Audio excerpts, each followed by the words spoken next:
Estamos impidiendo que los niños y jóvenes tengan un desarrollo óptimo cuando les privamos del aprendizaje social y emocional. René Dijkstra.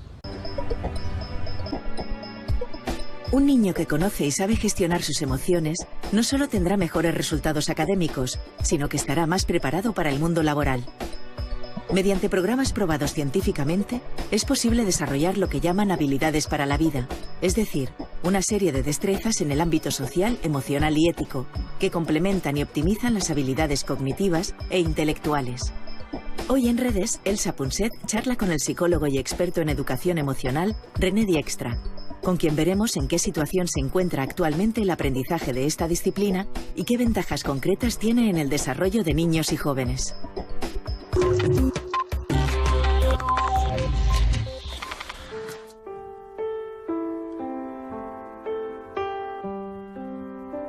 Tres grandes errores caracterizan la educación que reciben hoy nuestros hijos y nuestros nietos. El primero es no tener en cuenta dos de las enseñanzas más importantes de la neurociencia. Que la razón no sirve para nada sin las emociones, por una parte, y que el cerebro es un órgano muy sofisticado, difícil de comprender, pero enormemente plástico. El segundo error del sistema educativo es no aceptar que los maestros han de lidiar con la diversidad cultural que existe actualmente en las aulas, pero también con lo que tienen en común todos los alumnos: las emociones, la rabia, los celos, el menosprecio. ¿Cuál es el tercer gran error?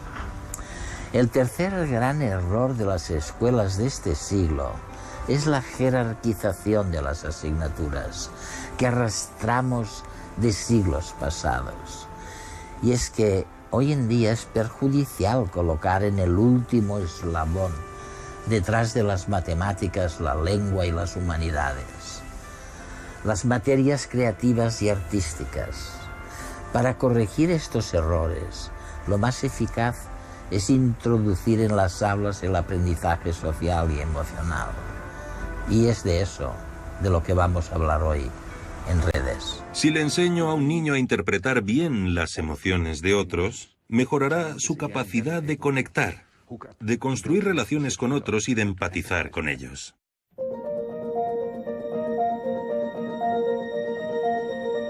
¿Qué es la inteligencia emocional?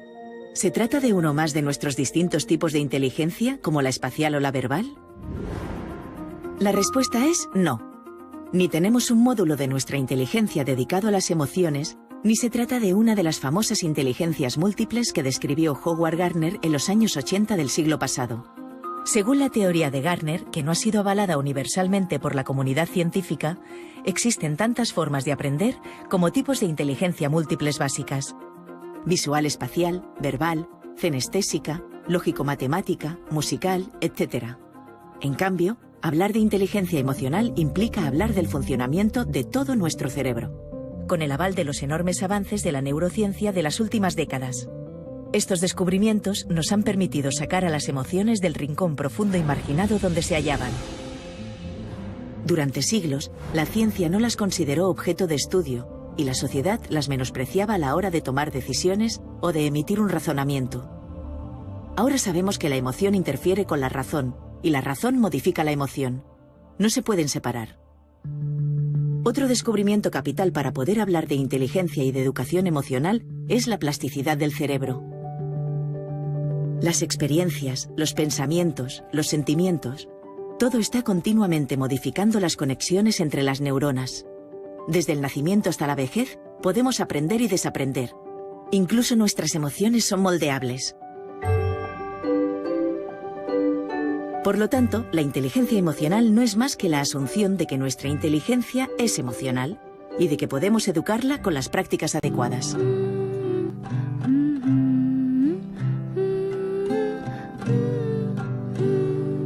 Había una vez un monstruo que no sabía lo que sentía. A veces sentía rabia y miedo, o rabia y tristeza, o calma y alegría, o calma y tristeza, o todo a la vez. Se sentía hecho un lío. hasta que aprendió a distinguir que cada hilo tenía un color y que cada color pertenecía a una emoción diferente. Así, si podía separarlas, era capaz de ponerle un nombre a cada cosa y cada cosa en su sitio, y saber, por tanto, qué es lo que sentía en cada momento. Hasta que un día se encontró con una niña que no había visto nunca y sintió una emoción de la que todavía no había oído hablar. Pero esa es otra historia.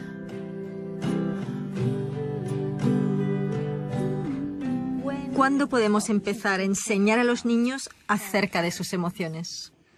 Yo diría que empieces alrededor de los 2 o 3 años y sigas hasta que terminen el instituto. Alrededor de los 17 o 18 años, basándote en las distintas etapas de desarrollo. Con 3 años, un niño o una niña se acerca a otro y coge un juguete. Si estás cerca, como adulto, y el juguete no es del niño que lo cogió, sino del otro, uno de los papeles que tienes como padre es parar a tu hijo y decirle: espera un minuto, míralo. ¿Qué estás haciendo? Está llorando. ¿Y por qué llora? ¿Qué tienes en la mano? Es su juguete. ¿Podría estar llorando porque cogiste su juguete sin pedírselo? Así le estás ayudando a tu hijo ya a los 3 años a desarrollarse emocionalmente.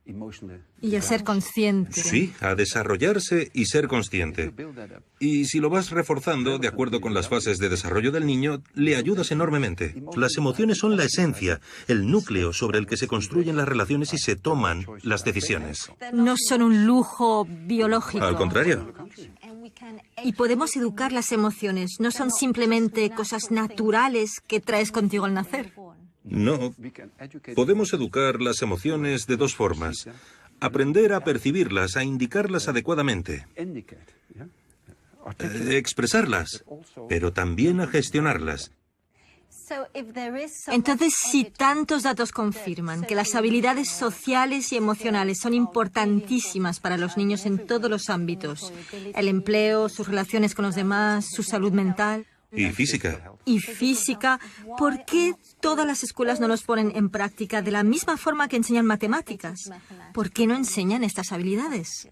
La mayoría de las escuelas no lo hacen de forma sistemática. No tienen tiempo, ni apoyo, ni financiación.